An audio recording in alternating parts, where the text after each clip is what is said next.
So what other kind of providence? In this verse we read in 2 Kings, right? We see the providence, when we talk about providence, right? We know it's a big word. We've been going through that, right? Providence is what his eye is watching, his hand is working. That's the providence of God. So we see the providence of over man's heart in this. So when we talk about the whole thing, this whole study today, God's providence over man's heart, this verse in Kings is showing us that, because he chose to harden the heart of the king for a greater purpose.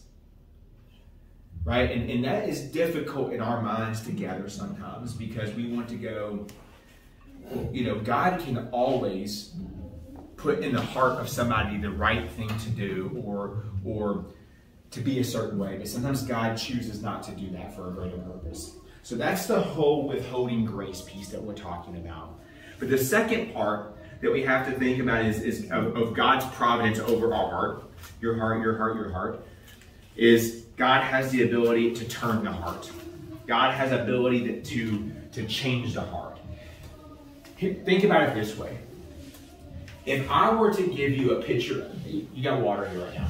You got water. If I were to tell you to unscrew that water cap, and I were to tell you that I want you to dump out the water and using your hand, direct that water down to the end of the table into this cup. Do you have the ability to do that? Is that possible to do that? No. Now, can I change the flow of the water? A little bit I can, right? If I dump that water out, I can cut my hand. You know, the water's going to go here. I cut my hand, the water may come off to the side. So I can change the flow of water, right? I have the ability to direct that a little bit. Or what about this? What's a food you hate? Here's something. You don't like green peppers. Is it green peppers or something? No, what is it? Spinach. Bell peppers? Spinach? Okay, listen, no matter how much I sit here and tell you you should like bell peppers and you should like spinach, is that gonna change your heart? No. Probably not. I could give you reason after reason of why eating spinach is good for you. Ever seen Popeye the Sailor Man, that thing? You know, eat spinach, you get big muscles, right? You know, people tell you all the time spinach is good for you. It's protein, it's good, right? I can tell you all day long, but I may not be able to change your heart to like spinach or to like bell peppers or to like whatever it is you don't like, right? I can influence you, I can try, but I can't change that. Or what about this? What about, just think about things, let me give you an example for me. I know it can seem a little odd.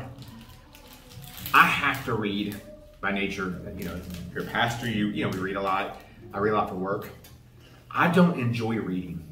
You know, some people enjoy it. You ever seen those people that sit down and you're like, they want to pick up a book? Right? Yeah, you like that? You like to read, don't you? You're a little bit. You like to read? Okay. You probably like to pick up a book and read. It's good for you. It's like painful for me to do that. Like to pick up a book and read. I have to force myself to do that. So you see, no matter how much and you can sit here all day and tell me, give me all the reasons why reading's good for me, right? It's good for the mind. It sharpens the mind. It expands my vocabulary. But you can't change my heart. If it appeals to your interests. That's right. Maybe if it's something I enjoy sports. I still hate picking up some sports books sometimes and reading them. You see? So, but I can suffer through it, right? Yeah. But my heart, at the core of my heart, I'm gonna walk away from that and go, oh, that's a cool book. But I'm still not really gonna love reading. So you see, what we're talking about is over God's providence over our heart. He's the one that has the ability to truly change our hearts. I can change the flow of water a little bit. I can eat some spinach and bell peppers and be like, it's not gonna hurt me, but I can do it. I can read a book and it'll be okay.